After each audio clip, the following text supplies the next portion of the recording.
What's good, everybody? How's it hanging? How's it happening? You guys know this is Kevin from the Chord Progression Podcast. And today, April 5th, this is one of the awesomest interviews on a podcast we have ever done. We are making memes into dreams here, pancakes in the pit. Holy crap. Before we get started, though, I want to thank our sponsors first. Phoenix Fitness, and make this one quick. Phoenix Fitness helps you achieve your fitness goals by, helping you prepare and recover right when you're working out, helping your body make sure that you're achieving those fitness goals the best way possible. They have different products such as different pre-workouts, both stim and stim-free stuff. Use stim-free stuff because I'm, energetic enough as it is. B-Subway recovery compound in order to help you, absorb the nutrients better after your workout. Creatine to build muscle, protein to build muscle with different blends, AM, PM, after workout, collagen protein, and plant-based protein. Multiple, anything you need to achieve your fitness goals, Phoenix Fitness has for you. So our listeners get 15% use the code MSOTFXFit.com. Link description of the podcast. I also want to thank Custody Abuse for sponsoring this. Custody Abuse, they create custom posters around different things in music. So you give them a band and then an album from that band or a song from that band. I say and song or a song from that band. And they'll create a custom poster around that album or around that song just for the song lyrics with the album artwork, literally anything. And if you don't like the proof they send you, you can pretty much just say, hey, I want these edits done. They'll make those edits and you can get that, what you like, the custom poster sent to you on either, printer paper, not printer paper, like normal poster paper, a canvas print, or an aluminum freaking sign to be the coolest person in the office, in the garage, in your dorm room, in your own bedroom, in your own house basement, whatever it might be. You can be the coolest person out there with the coolest poster. Who doesn't like that shit? So our listeners get 10% with the code CPP10 at checkout. Thank you, Custom Views. Link description of the podcast. Now, when I say pancakes in the pit, I freaking mean it. Making memes into dreams. I cannot believe that this is happening, and I can't believe we got to talk to Mal Levy and William Wentz, the founders of When We Were Hungry Fest. Yes, memes into dreams. The meme that started out on the Modern Day Escape page of When We Were Hungry turning into an actual festival. So in this podcast, what do you get? You get to find out how that all started, how this all came together, how they're putting together in a more unconventional way. And we do answer some of your questions on the festival. But most importantly, the first question we ask is this legitimate? Yes, it is. And holy shit, go on a ride and become part of the When We Were Hungry Festival family. Pancakes in the pit, y'all. Are you guys ready? Because this is too damn cool. Let's go!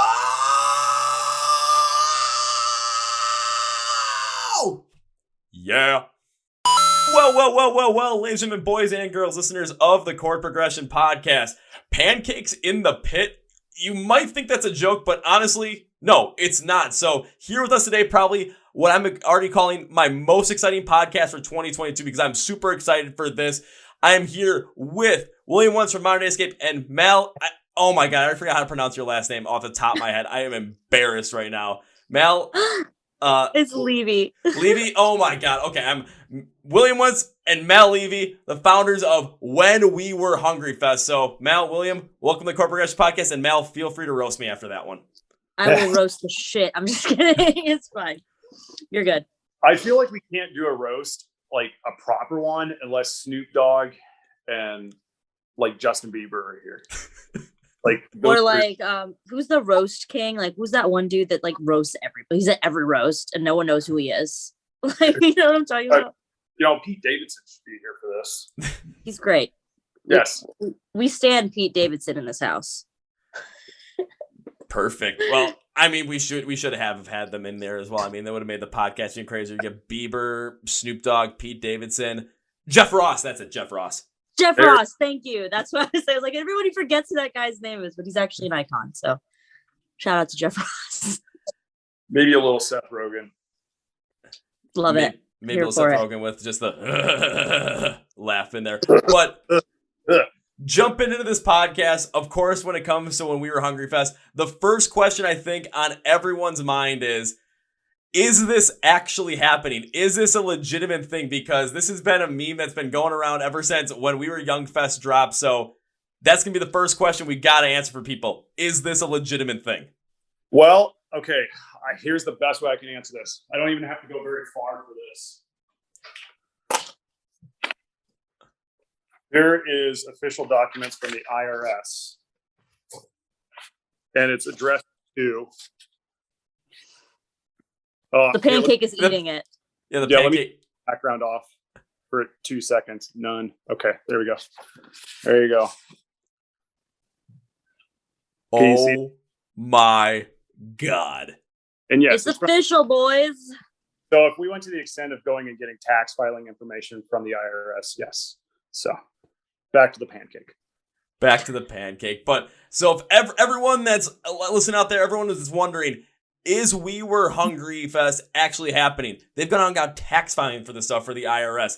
If they weren't serious about this and this wasn't happening, if this was still a joke, they would not go out and do something like this, because tax filing with the government, yeah, no one wants to do that, but you got to be motivated to do something like that. So yes, this is happening, and my God, am I excited. Like, and beyond that, we paid for like the business license, and next step is trademarking it, which isn't exactly fun to deal with or cheap. So yeah, no, it's legitimate. So this was originally a joke, yes.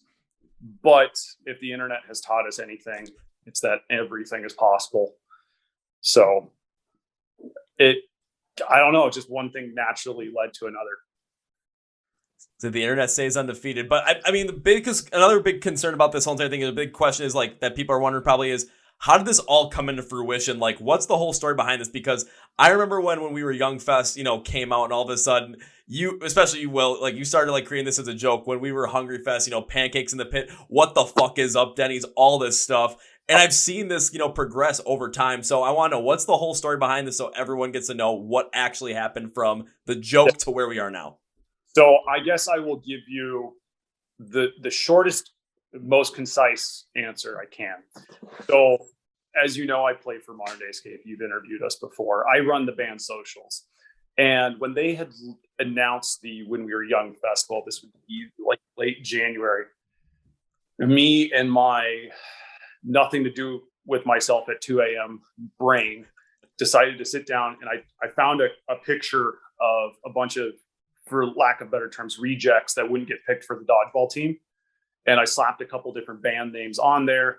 I know it was I Set My Friends on Fire, Attack, Modern Day Escape, and Scarlet O'Hara. And it was kind of like this, oh, okay, so like maybe next year then.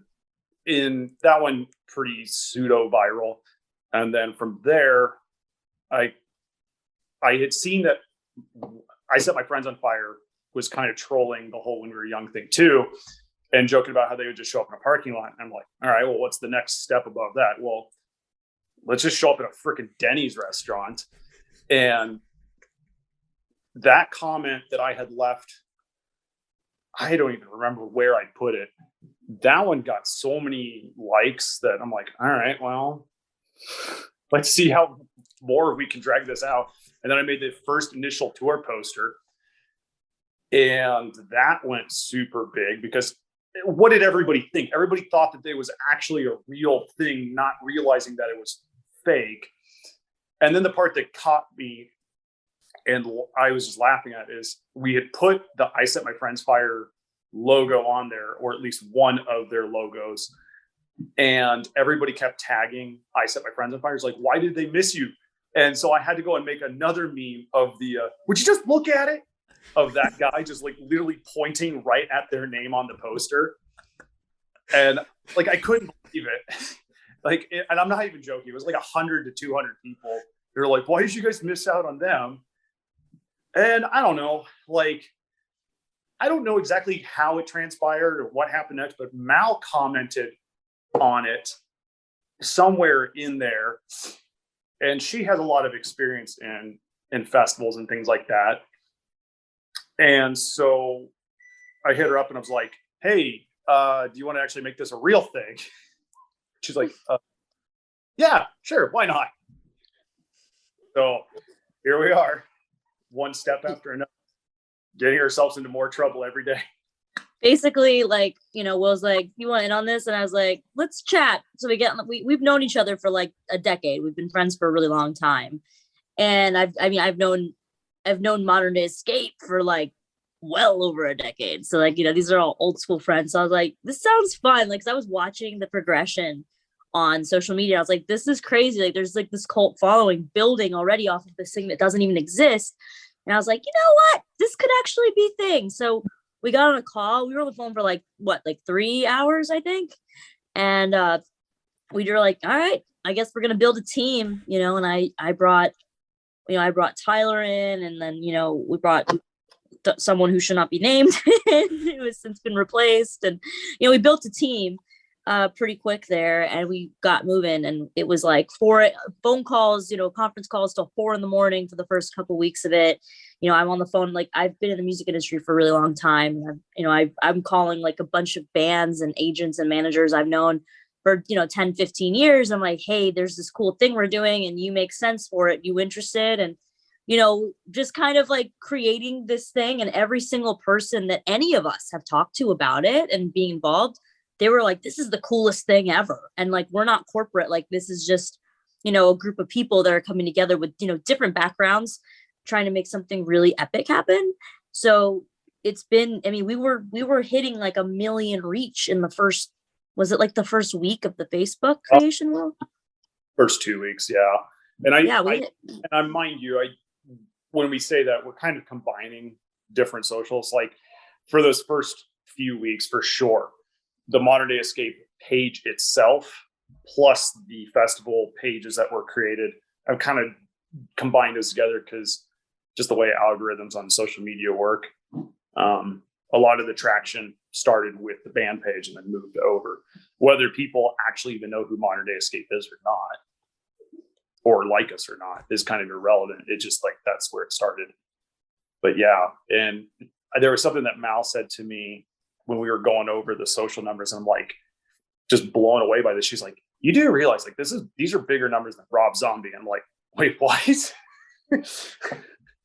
Yeah, it's a lot. I've dealt with a lot, like managing. I don't want to say that too much, but I've helped co-manage a lot of big bands' Facebook accounts over the years in management. So I'm pretty used to seeing engagements and impressions and things. And honestly, what we had that quick and what we still have is higher than a lot of big name artists that I've worked for. And it's absolutely insane to me. And I was talking to somebody who works for Facebook, and I told him what the engagements were. And he's like, that's really good. I'm like, okay, that's great. Love to hear it. Zero ads, no ads, just social engagement. We've paid for zero marketing whatsoever at this point in time. And to be honest, we probably won't pay for any because, sorry, Zuck, you don't need my money. Yeah. Well, even just taking a look at just like hearing about that engagement as well, and the fact that it's, all, natural engagement, and it's not anything that comes from ads or anything, plus the fact that you're getting better engagement than some of these bigger bands out there that Mal has worked with. That's absolutely incredible, but it also speaks to the power of the internet behind this stuff, and to show that, this isn't something that's corporate. I think this is something that, when it's coming to engagement, isn't that real people that want to be a part of this, that want to have this happen, are engaging with it, that are seeing this stuff, that are liking stuff. And even the fact that, I'm hearing from other people just continually asking, is this actually happening? Is this real? So it is circulating around there continuously. And the fact that you guys have gotten to that point where when it comes to social engagement, you have hit those numbers, but not only just hit them, but stayed at those numbers, that just brings more legitimacy to the fact that this festival is actually happening, and that this festival is going to be an absolute banger of a festival when it happens this year. I would be remiss if I didn't mention on your podcast for the second time, Sean Foist of Breaking Benjamin. He actually hit me up prior to it being converted to a real thing. And because he noticed all the traction. Let me pull up his message. But basically he was joking with me about getting his old band put back together, the one that he was in before Breaking Benjamin. It will never happen, but it just, the fact that it broke through and got to that point, I really couldn't say anything more than I was shocked. There's a lot of people that have been reaching out to me too that know me. They're like, wait, is this like actually a thing? Did you guys really just meme this? Someone texted me today saying, did you guys meme this into reality? And like, it was more than just meme. Like, there's a ton of like actual work behind it. But yeah, in theory, yes, because that's, the core fan group behind this is really what's kind of made it take off the way that it has. We have like this kind of like crazy, like kind of large several thousands cult following of people. We have like an official When We Were Hungry like Facebook group, and there's we have people making memes like every single day, because it's obviously started from a meme. We have memes going on every day that they're just creating, and like they're becoming friends. We've got like this, we're the Flapjack fam. So like anyone that's on our team is essentially part of the Flapjack fam. We've got a street team people. I mean, everyone just wants to be involved in some way or another. And that is awesome to us. Yeah. And I will say what's sort of helped maintain the social media really is people who want to see this happen almost more than we want to see it happen, which is crazy to think. Like, they're out there making all these memes and posting and sharing, and it's a blessing because we have all this business stuff that we have to do outside of the social media. So it's kind of nice that takes a little weight off our shoulders. But it's just amazing to see how much people actually care. Like, my favorite meme, and I will stand by this, is somebody was in a blue pickup truck outside of a Denny's holding a sign that says, "We'll drive across the country for when we were hungry." That is, and there are literally people that are going to do that. So it's pretty amazing. Yep. So unfortunately, I'm not going to be the one that drives out there. I'm going to be the one that takes the comfort of an airplane, or the convenience of an airplane. Not really the comfort, though, because I'll probably be in like the really small seat, just sit in the back, just like, I'm going to make it there somehow. I mean, as long as it's probably good. Yeah, as long as I'm not, missing the seat back or like from Spirit Airlines, I'll be fine. Yeah. We'll be all right. But I mean, I'm literally just picturing the shitty airlines from South Park. Like the guy who owns the shitty chicken. Like the shitty sushi too. Yeah. And like the kids need to book a flight they just get on this like jankety like passenger plane. Oh yeah, they all fall asleep and they start running out of gas. They're running out of gas in midair, and the shitty walk guy is asleep at the pilot's chair, and he's like, "Oh shit, we're going down," and that's it. I'm glad that that helps. Oh, I mean, pretty much like when I'm at my full-time job, like during work, it's like, okay, what I got on the TV that's in front of me because I still work from home. It's like, yep, pretty much it's consistently South Park the whole entire time because, well, it's going to hit. But kind of going back to the whole entire thing with the social media aspect of it and the fact that you guys have fans that are consistently creating memes for this and basically adding to the whole entire marketing of this, I'm not sure you can get better marketing than that, because when it comes to the strongest kind of form of that is going to be word of mouth. People are going to trust the people that they connect with the most when it comes to talking about this stuff, hearing about this stuff and wanting to go and do stuff with this. So when people are creating memes for you and they're sharing them with their friends and they're talking about this stuff, it has more of this genuine persona behind it than, like kind of when we were Young Fest kind of came out, like there was a whole bunch of, press behind it, but there were a lot of people that were even asking that question of, is this happening, based off of, just how big that lineup was, the fact that it was one day, like, is this actually happening? But the fact that, with you guys, you have that press kind of already happening for you from the fans. That just adds more to the fact that this is a thing that's coming from the fans, coming from music lovers, and that this has more of that, actual connective feel that doesn't have that big corporate vibe as some of these other festivals do. Don't get me wrong, some of these other festivals are fantastic, like some of the stuff that the Danny Rivers Presents company puts out. Like some of their festivals are fantastic. I'm going to Rockville this year, so I'm happy about that. But just there's a different feel around this one, that this has this more, I don't know how to put it the proper way, but it's like this more... It's by fans for fans, essentially. That's what it is. Here's the crazy part to me, is the company that is behind the other festival, whom we are parodying somewhat, that's a major known company that has been involved in music production for festivals for a while. And they don't exactly have a small budget either. And so the fact that that's the company behind something and people still question it, well, either two things are likely. Either A, they came out with a lineup that's just so amazing that it almost seems unrealistic, like it couldn't happen. Or B, there's so much distrust in the company that everybody's just bound to question it. And, I'll go on record that the festival's legit. All those bands are very legitimately going to be doing this. They definitely signed paperwork, and it was definitely months and months and months in work. But yeah, it is definitely nice that we have, all these fans helping keep things going, and then somewhat honestly answering questions for other people who ask, is this thing real? Obviously we have to answer a lot of those ourselves. And I will say the way this festival is being put together is a little unconventional, because usually you don't even announce that there is a festival until you have everything put in place. Well, you can't do that if you start with a meme. It doesn't work that way. We're doing this in a very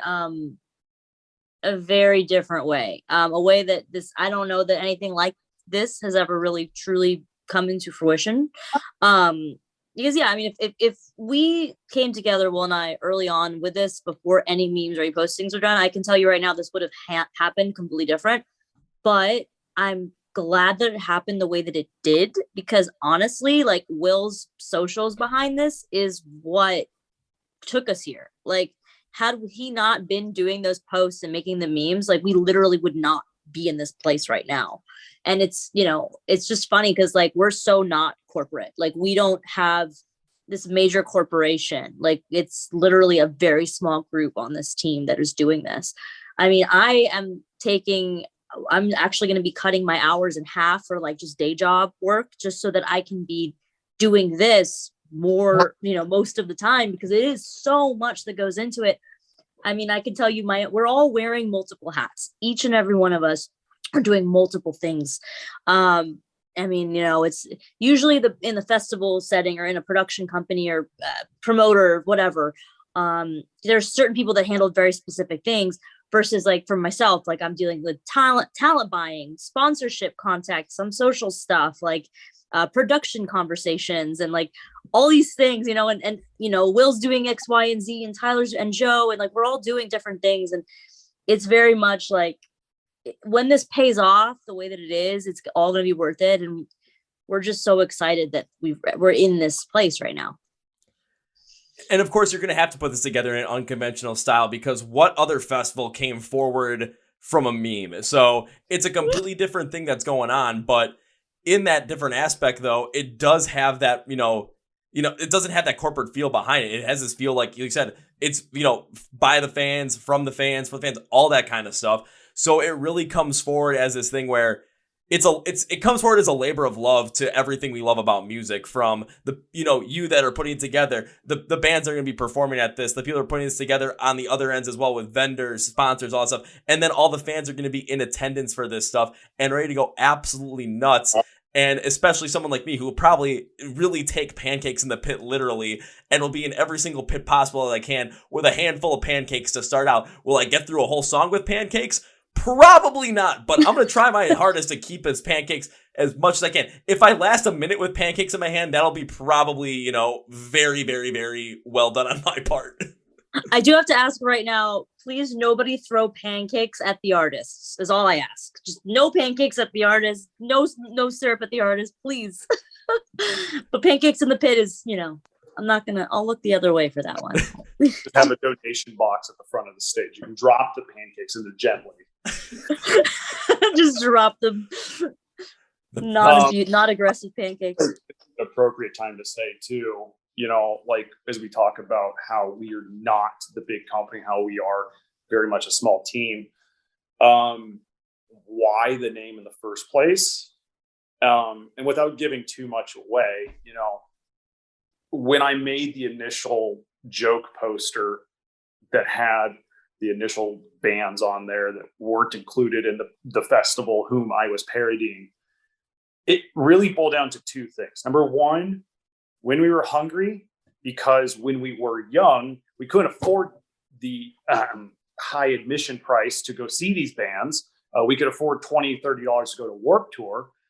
And then the other reason, because at least from what I remember, when I was an up and coming artist, I was always hungry when I was young, because we didn't get paid very well.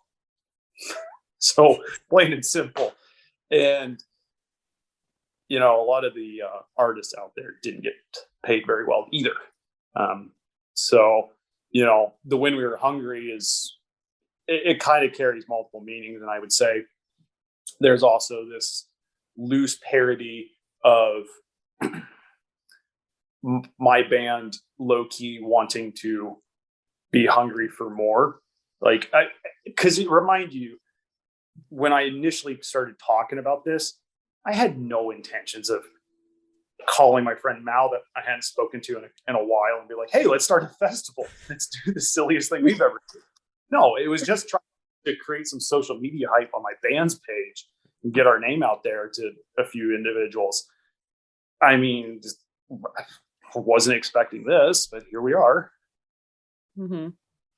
I mean, sometimes you just got to ride the wave and just enjoy life at times. I mean, you came up with something, all of a sudden you were trying to start something just to, get hype for the band page for Modern Day Escape. And all of a sudden now it's become a full-fledged festival just off of that. Riding that wave has just created something that is absolutely incredible. And I mean, that's the best part about life. Plus, kind of bringing up the whole entire idea behind the name When We Were Hungry. I mean, even one of the weekends in March, I went to see a show. It was the Fit for a King tour because I wanted to go see a Void perform. And even during the show, Benny was talking about being on the road, how it's all about coordinate with other bands to hang out and eat dinner at Love's truck stops. And I'm just kind of laughing at that, but like it does make sense because even bands are on the road now on some of these bigger tours that are happening. They're still doing a bunch of those things where they're still hungry, they're still living out of truck stops, they're still just eating burgers and fries the whole entire time. So it does still resonate with a lot of the bands that are still going through the scene, even some of the ones that are getting a lot more prominence as well that still aren't on the When We Were Young festival lineup, but might be perfect for When We Were Hungry. And I will cite the words of a band that is on the other festival from one of their songs. It's A Day to Remember. They got this track about remembering, all these, memories. And they have this kind of studio chat that comes after the song. And they highlighted that they literally survived by eating $1 Wendy's burgers. Yep. Dude, I'll tell you, every tour I've ever been on, like I survive off of like literally Subway and like whatever's at the truck stop, and it's not fun, man. It's not fun. We definitely rely on the fans to bring us snacks. That definitely helps a lot. So shout out to the really awesome fans that bring food out to the touring musicians. I'm gonna tell you right now, they appreciate it a lot. Keep bringing them presents. They love it. Bring them food, bring them snacks, bring them gift cards to McDonald's or whatever. They'll be stoked. Yeah, bring them pancakes. Bring them pancakes. Just bring them pancakes. Get them Denny's gift cards, actually. Get them Denny's gift cards. There we go. There we go. So now, Mal, you're giving me ideas because usually after shows, like if I was a band that I had in the podcast, I always give an offer of first rounds on me, especially because I enjoy having on the podcast and I do stay true to my word. But I might have to include food in that as well, or like make some change because you guys are on the road. You're gonna be hungry at times. Really add up to the whole When We Were Hungry thing. I mean, hell, I was one of my friends in the band King Collapse because they're on tour with Formation. When they came through Wisconsin, I showed up to the second show they were at. And they're like, oh, I'm like, come out, like I got something for you guys. So me and the lead singer walked out to my car. I had a whole case of beer for him. I'm like, well, I said I was gonna give you a first round, but how about 6 for each of you? And just whoop, here we go. Much appreciated. I'll tell you that much right now. Oh, it went over very well with them. So kind of jumping a little bit back more into when we were hungry. So Mal, especially what you're saying with the fact that you're potentially taking more time away from your full like a daytime job to really focus in on this. What work are you really like ingrained in all this, especially with wearing multiple hats in this? So what's been the primary source primary function that you have provided for this? Functions is not a good word to put for that. That's a horrible word to put for that. Like the primary I'm blanking on like role but I'm role influence, all that, like all the good kind of stuff about that word, because I blew it on that one. I'm sorry. No, you're good. It's kind of quite a bit. So essentially, co-founder, but realistically what it is I'm essentially the festival director, producer. But I'm also handling talent buying. So basically what that means is I'm one of 2 people who is contacting agents and artists to book them. So I'm having a lot of, artist discussions. I'm dealing with booking. We're all kind of dealing with the sponsorship thing. So, having discussions with businesses about, kind of collaborating, having discussions with the venue, production stuff. I'm not the head of production. Tyler Fulton is, but we're always handling multiple things. So it's just really a mixture of a lot of stuff, honestly. But I'd say like I would say overall making sure that things are headed in a proper direction. I mean, I've been in the music industry for a really, really long time. I kind of took a hiatus in 2017 after I left this awful booking agency I was working for. And the last tour I did was in 2017. And so I kind of took a hiatus and I stopped managing bands because I'm a manager typically. I stopped touring. I just kind of quit. And I was like, I'm just going to like go away for a minute. So this is me coming back and I'm doing it all very aggressively. So yeah, just making sure that we are on the right path and, arranging phone calls, setting things up, all of that. It's really a lot. It's no easy answer for that one. Translation: what does she mean by keeping on the right path? It's keeping my excited rear end from saying things I shouldn't. Well, true. 100%. Yeah, a little bit. It's true though. A little bit. It's part of it. Well, it's just, I have experience working for I don't like talking to myself like this because I sound like a dummy, but I mean, I do have experience working for very, like veteran managers and booking agents and stuff like that in the industry. So I do understand some structure and like I have been involved with event creation. Like, I was involved with Rob Zombie's Great American Nightmare. We worked with Kevin Lyman and John Reese on that and like, things like that. I've done my own shows at the Roxy in LA where I used to live. Like I've done stuff like kind of a little bit of this, a little bit of that. So I kind of like, I feel confident in kind of like being, I don't want to say a leader because I feel like we're all doing so much in this, but like, I feel like I'm helping keep us in a certain track. You know what I mean? Does that make sense? From kind of getting it, yeah, it does make sense. I finally figured out the right word to put it. What makes you an absolute asset to this team? Asset is the proper term for that because I mean, you're like what you're doing is so much, and also the fact that your prior experience when it comes to working with so many of these different bands, doing everything, these tours, managing everything around there, it just adds to more of that experience and more to the fact that when it goes to contacting these bands, when it goes to the talent buying for all this stuff, when it goes to getting those sponsorships, you have some experience with it, you have some of those connections for that, so you can work on those, you can grow those, and you can make it so that that when it comes to when we were Hungry Fest, when it happens, like, it's going to be the best possible thing that it can be. And it's going to be all about have that connectiveness to it from the fans, the bands, everyone behind the scenes. It's all going to be one whole big family vibe with Pancakes in the Pit. Well, hell yeah. I'd like to circle back to how I started off with stating, yes, this is real and that we're putting all this business in place.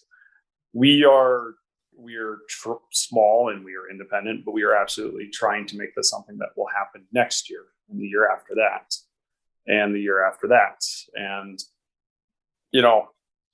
I'm going to be honest, like most of us, we go to festivals, we go to concerts, and we're usually pretty hungry after that 11 p.m. close, plus the hour at the parking lot getting through the bottleneck.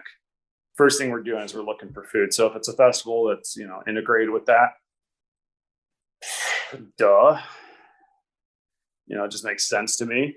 And I think the whole vibe of it is just neat. We've got festivals for literally everything. You got music festivals, you got comic book festivals, you got anime festivals. Why not a meme festival that has comics, that has music, that has, all these different things? I'm somebody who thinks oftentimes unrealistically and then tries to reverse engineer a means to get it. Like, it has definitely been brought up that in the future, I want a pancake-shaped bounce house. And if you think I'm joking, I'm not. He really does want that. And I fully support. I don't know how realistic that is because a lot of drunk people in a bounce house sounds like a lawsuit, but I do love the enthusiasm behind it. I do. I love it. I'm here for it. Right. Maybe we can just buy one and like we can be in the bounce house. Like, that's cool. Like, I'm just trying to think outside the box. That's all. Weirdo. I shoot from the hip, and sometimes ideas stick, and sometimes they don't. But that's just your style, though. I mean, look at what happened with the whole entire festival. Just shot from the hip with creating a meme and just riding the wave on that. So literally anything is possible. You just got to roll with it. Yeah. Well, I'll be honest. Like, it just eventually in life, you'll land on something. And if the opportunity is there, you got to seize it. Right. And I guess I saw an opportunity that people clearly found an interest in something that when I initially created, I was like, yeah, nobody's going to care about this. Right. So it'd be silly not to act on it. And then from that standpoint, it'd be silly not to keep making it better. Like, I think more than anything, people would love to eventually have a new Warped Tour. Well, not saying anything because we got to get through year one first, but there's ambitions to not only do additional years, but do additional locations throughout the year. Well, there's a lot of opportunity, basically. There's a lot of opportunity for expansion. Assuming that year one goes well, which at this point, I don't see why it won't. Yeah, I wish we could name some of the artists that, we've already got contracted. Can't. Sorry. Modern Day Escape's going to be there. How's that? There you go. There's a band. Yeah, I was like, I know Modern Day Escape is going to be there. I'm pretty sure that's a safe assumption, especially if you're the one that's, co-founding this. Yeah, it's going to make sense that you're going to put it there. Well, technically we can go ahead and say the Dropout Kings is going to be there because we had already announced them, right? So we had already announced them, but we did finalize the contract with them. So that's not really a surprise. But everything else that we hadn't already previously mentioned, no, we're keeping a tight lid on that. And that makes sense. You're going to keep a tight lid on it just based off of contracts. And you don't want to, end up getting in some sort of legal trouble going forward on this. So that's going to be a big thing. And I mean, I'm not going to push you to say any other artists that are going to be on there. But I'm excited to see what's going to come from this just because of all the fans that are into this, of all the, potential bands that, were not on when we were Young Fest that are like, holy shit, this is going to be awesome. Can we make this work? Can we come on to this festival? And everyone that, Mel has been contacting as well, talent buying, all that stuff. I'm excited to see when this lineup comes out, what it's actually going to be like. So I'm giddy. I'm real giddy. Oh, dude. I can tell you right now that I think a lot of people they underestimate what we're doing, even though they know it's going to be awesome. It's not going to be as large of a event as far as capacity as the other one. We're not at all going to be near 80,000 people or whatever. This is going to be a lot smaller year one, which means as soon as we do put out tickets, I do recommend getting them because they're probably going to sell out the minute that they come out. That's how good this lineup is going to be. You guys have no idea. Oh man, I can't wait. But we're going to wait a minute to announce until we have it fully booked. We do have an announced date in mind. We are still in the booking process when it comes to artists, but I would say near kind of halfway there now. Yeah. Well, I think we're about halfway through our booking as of today. I would say we're about halfway. And I'm going to say, because I always want more. I'm going to say we're a third through, but either way, no, we're making really good headway. And I want to make a point real quick and say most festivals, that are well established, have already put on quality shows. They take, I would say, 9 to 10 months to put everything in place. And they probably spend 4 to 5 months before they make any kind of formal announcements. Okay. Now, mind you, we started with a meme in January and then started with trying to make this thing real early February. We're now in late March. We've managed to make incredible progress in a very short, unprecedented amount of time, considering the lack of resources that we have from a corporate standpoint. And I don't want to say that we've been getting buddy discounts across the board, but we have been just reaching out to people that we know and going it that way versus going straight to a booking agency. Now, obviously, booking agencies come into play, but that's certainly helped. But I think on top of that, it also boils down to the ethos behind this festival. For the people, by the people kind of thing, not the big corporate entity. There's a lot of artists that really vibe with that, as well as there's a lot of bands who are probably a little frustrated that they didn't get picked for a different festival, if you know what I mean. And okay, fine. And you know what? I'm sure there's somebody out there who's going to be like, they're just the reject festival. Okay, fine, bud. Cool. I'll see you put on your own festival. We're definitely not like the second rate band festival either, because I do agree with what Will just said is a very good point, actually, because I think that is something that people will probably say, like, oh, it's like, the reject bands from there. It's like, no, actually, there's quite a bit of good, like, that should be on the other one. So no, it's definitely not the Reject Fest. They're also, we're making it available for, it's not all old school, it's also active and current and also up and coming. So we're giving opportunity to a lot of people that wouldn't typically get something like this happening so quickly in their careers. So it's really a family thing. And I would like to highlight some that have not been around for a while. I like that wink, dude. That's a good one. I wish I could. Oh, you guys, if you only knew what that was about. I can't wait. I'm so excited. Yeah. Told me, she texted me and she's like, this band is confirmed. I literally was standing at work in pure shock for about 5 minutes. And then whenever I called her, I was like, how in God's name It's true. did you make this happen? What? Like, I literally, I still can't personally believe it. And I wish I could tell you, you're just going to have to wait. And I hope I've only made you more anxious. But yes. Now, granted, that sends your brain into, spasm territory because you're trying to figure out who it is. All I can say is, for anybody who was around during the heyday of the Warped Tour scene, this is a name you'll recognize, very much so.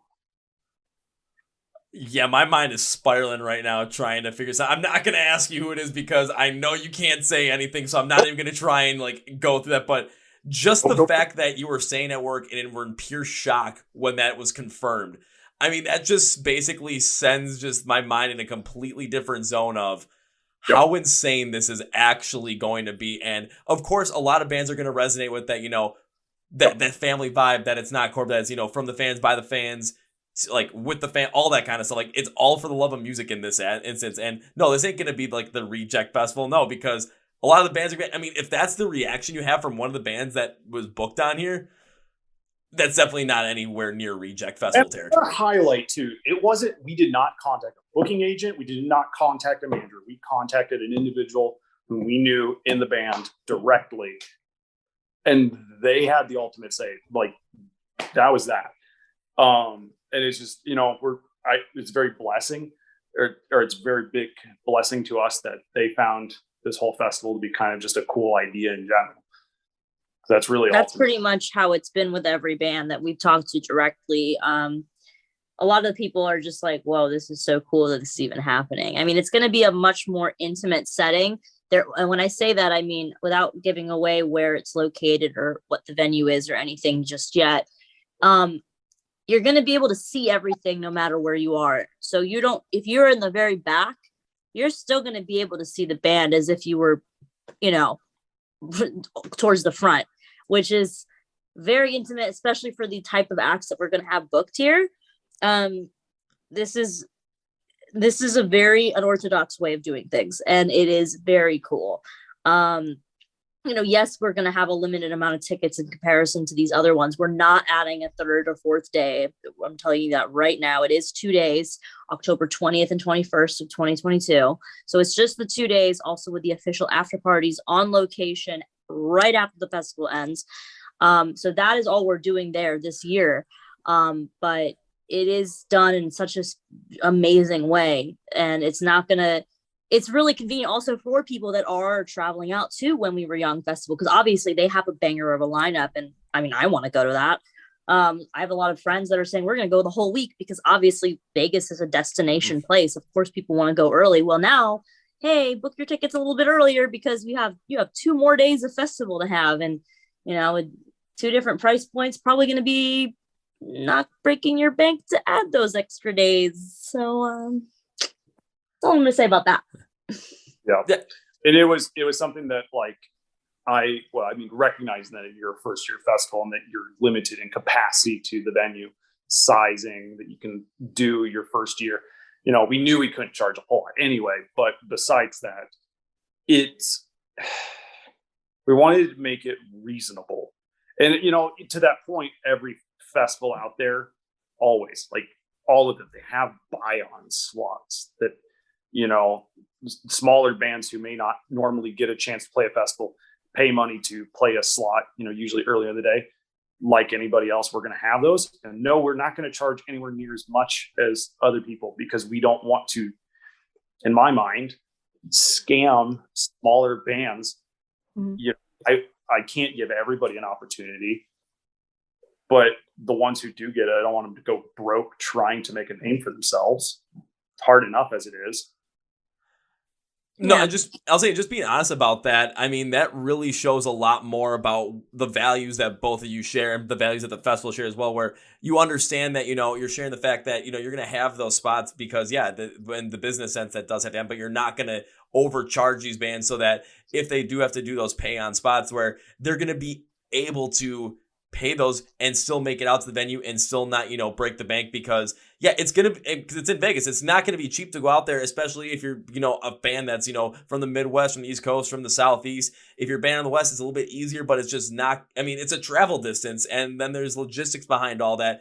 But if you're able to make it where those slots are affordable and it's going to be easier for those bands to get onto that, again, it's just adding to the whole entire idea of this is for the love of music, that this is for fans, that this is for just the fact that we're a family in all of this.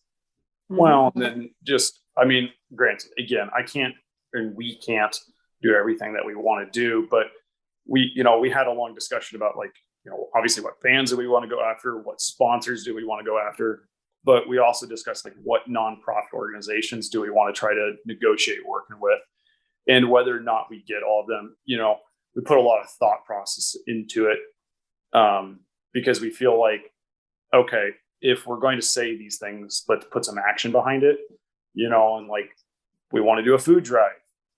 Kind of makes sense that you would do that at this type of a festival, right? I'm sure, the food bank, I'll just use air quotes because it's not actually called the Las Vegas Food Bank, but I'm sure they would appreciate it for their homeless community, right? And I'm sure it's not going to be asking too much of people to bring a can of beets or some ramen, or pancake mix. Pancake mix is probably a good idea too. Oh, you're gonna have to include pancake mix in there, especially as the fact that, pancakes in the pit, what the fuck is updates, all that good kind of stuff. But I have a couple of rapid fire questions for you now. Again, it's gonna be a little bit more consistent with festival. However, I don't want you to give away what you can't give away. So I just want to basically, like, it's the point where it's like, if fans are wondering about information for this stuff, what can you tell us about it? Like, this is gonna be the rapid fire stuff. So the dates are October 20th and 21st of 2022, correct? Correct. Yes. It's gonna be in Las Vegas, correct? Correct. You have a venue booked already, correct? We have a venue. Yes. Okay, but you're not able to tell what the venue is yet. The only reason that we not have the venue announced yet isn't because we don't find that that's important. It's actually because we would like to announce the bands and the festival at the same time. And we're not going to announce the full lineup in one shot. We'll probably do it in a couple different waves. We haven't decided yet on that. So there's a number of ways, but we'll announce the venue at that. Because I think while the venue is going to be neat and all, it's going to boil down to who's the talent. Plain and simple. Absolutely. So that does make a total amount of sense. And then when it comes to bands, I know Mal said it was like about half, and William, your optimistic side said it's about a third. So I know you said you have a date in mind when you're going to start announcing some of this stuff. Is that date, because I know you're not going to give away that potential date, is that date coming sooner, or are we going to have to wait a little bit longer for that date to happen? You're gonna have to wait a little. What's the date today? It's like March. We're doing this on March 23rd. You're gonna have to wait a little bit. All I'm gonna say is you're not waiting till summer for it. So don't think that far. It's not gonna be like announced in like July or whatever. So I can't say a date because I don't want to give away anything. It's not immediately happening, and it's also not that distant. So just stay tuned for updates and follow the pages for those announcements. We'll tease the announcement. So very strategic reason behind it. I'm not necessarily going to say why, but yeah, there's reasons behind why we're doing it that way. we're not. It's not like we're worried about not selling out this thing because we're like 99.999% positive that once we make the first wave announcement, just that announcement wave alone, we'll sell this thing out. But it's more to do with, we just want to make sure the timing makes the most sense. If you can understand that. Oh, I can absolutely understand that. And again, I want to ask these questions just so that people have an idea of potential, like, okay, what they might expect, but again, not give away anything that you can't give away. So like basically teasing it so I know you said, like, when it comes to bands that are going to be there, there's bands that are coming up, bands that you're definitely going to recognize. Because I know you're working on sponsors as well. How can fans help you guys out in terms of promoting this festival, getting involved, and potentially just making sure? Denny's. I want to sit down someday and just have a one-on-one conversation, particularly at a Denny's restaurant, with like somebody from their marketing team. Be like, all right, guys, tell me honestly, did you guys get pissed off that our engagement was getting more attraction than your own posts? Like, I just want to know. Like, they're probably really irritated right now. The way that if you guys want to help or be a part of the festival, there's quite a few ways to do so. Number one, the easiest way is make sure you like, follow, and share all social media pages. When We Were Hungry Festival on Facebook, WWWH Fest on Twitter, and When We Were Hungry Festival on Instagram. If you stay engaged, comment, share posts, that's like the number one easy, free way to help out. If you want to join in as a sponsor, donor, investor, anything like that on the financial side, if you have a company that you think would be really cool to, partner up with us, whether you're a vendor or you're just a sponsor, you just want your name out there, whatever it may be, you can email us at sponsors@wwwhfest.com. If you're an artist that wants to, submit for consideration, then you can do artists@wwwhfest.com. Same thing goes with media. It's media@. If you are wanting to, interview us or, spread something, do an interview, do a write-up, whatever. There's a billion ways to be involved with this. Oh, yeah. And vendors are vendors@wwwhfest.com. And I know all the lists for those, like, emails for all that stuff. I know it's on the website as well, so people can go there. Yes. And of course, like I do with every episode, so everyone's aware of it, look at the description of the podcast, all links for socials, all the website, everything is going to be there. So it's a one-click, one-stop shop down there. You can click like, click share, click subscribe, all that kind of stuff. Just make it as easy as possible so you can become a part of this. Because even you're talking about, donors, investors, stuff like, think about potentially, I might have to get in on this myself as well, because I'm excited about this as possible. Like, I like, after talking about you guys, I want in. Like, I want in on this. I want to in any way that I can help. Like, even doing this, like, I want to do more. Hey, we'll talk, man. We'll talk. Just shoot us an email, and we have different opportunities for people who are small companies and bigger companies alike. So. And to that point, as I say to most people, if you jump on board year 1, year 2, we come a knocking. Oh, absolutely. You guys know I'm jumping on board with that. Like I said, I've already got the time off for those days. Like, I'm making sure I come out for this. And when tickets go on sale, I know, especially with the way you're hyping up this lineup and you're 99.9% sure it's going to sell just after that first announcement. Yeah, I'm going to make sure that I get that ticket right away. I am not missing out on this opportunity. And this is just way too much fun. Like, this is just I was hyped up for this festival before we did this podcast, but I'm even more hyped now afterwards. Like, it's insane. Like, I can't help myself, man. This is awesome. I love it. Again, we literally did the tagline, make memes into dreams. I don't know if it was just like weird foresight for me to put that on the initial meme poster, but that is literally the statement that's going to stand by this thing. It's like we literally turned a meme into a real dream come true. And you know what? I guarantee, even if this was something that we only wanted to do 1 year, it'd be such a unique thing that it's probably going to get discussed for the next couple of years anyway. Be like, so remember that one time?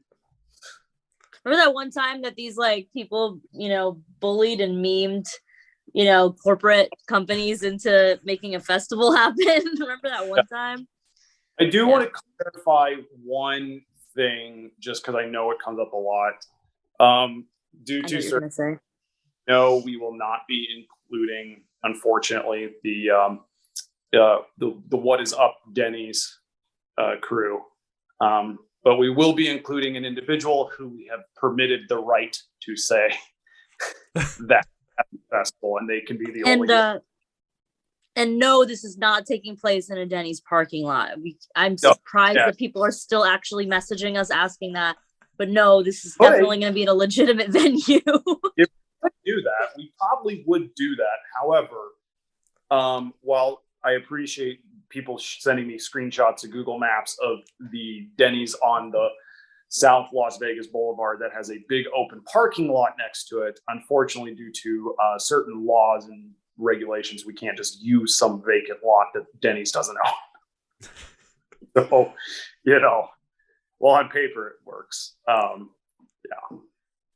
Understandable, but just to recap, it's on October 20th and 21st of 2022 in Vegas. There is a venue booked. The lineup is being completed as we speak. As Mal said, about half completed. We'll say about third completed. So we'll split the difference.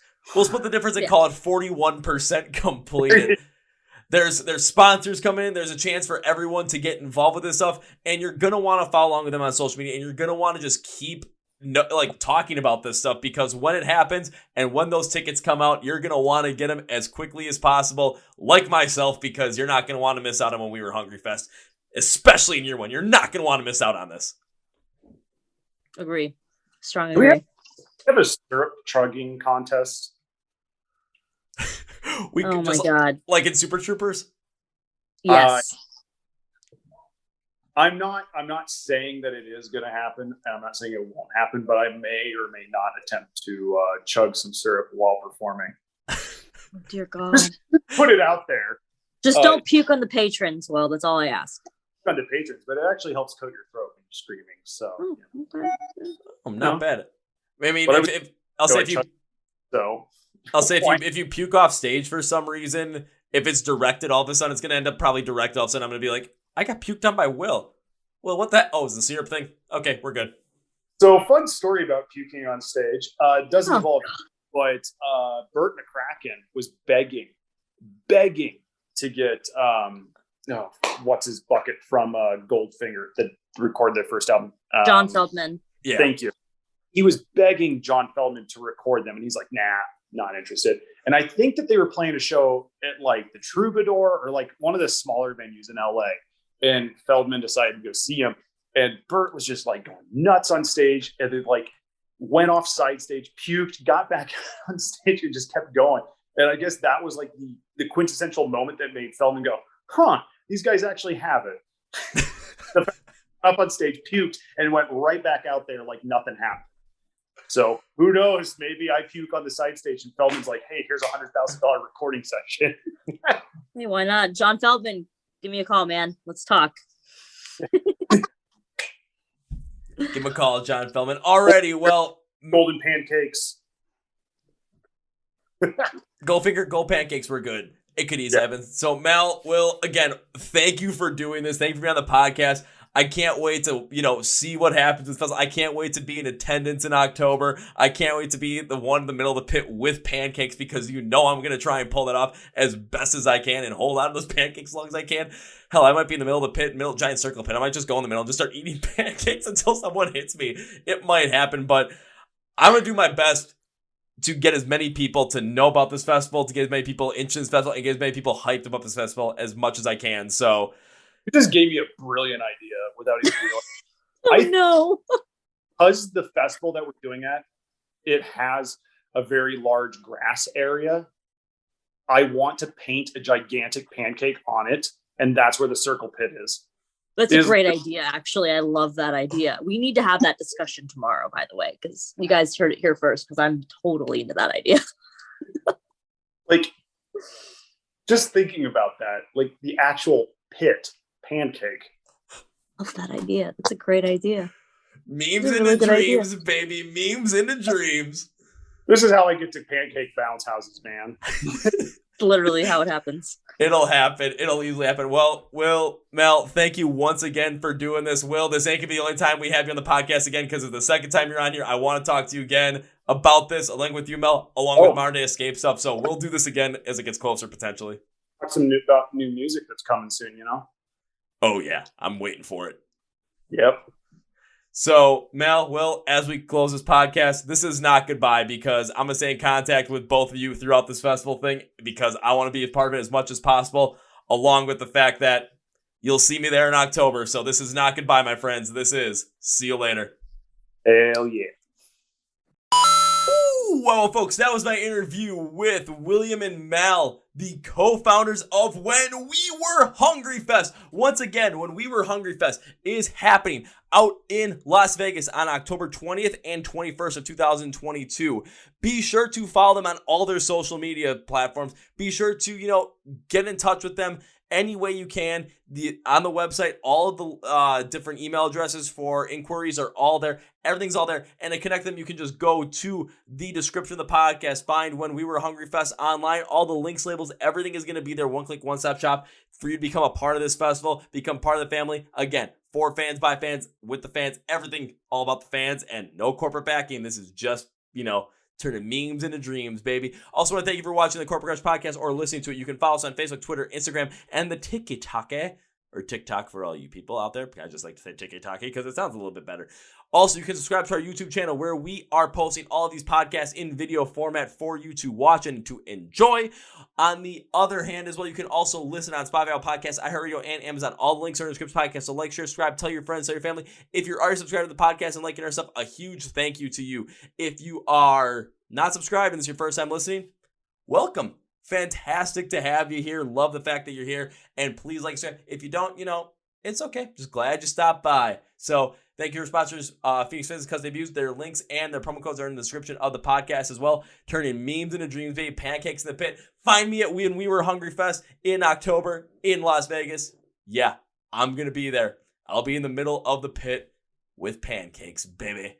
You want some pancakes? On that note, that's going to be for me, guys. Thank you for watching to the Chord Progression Podcast. My name is Kevin, and you guys know how I end every single one of the big, healthy, and hearty. See ya! Yeah! Time for pancakes.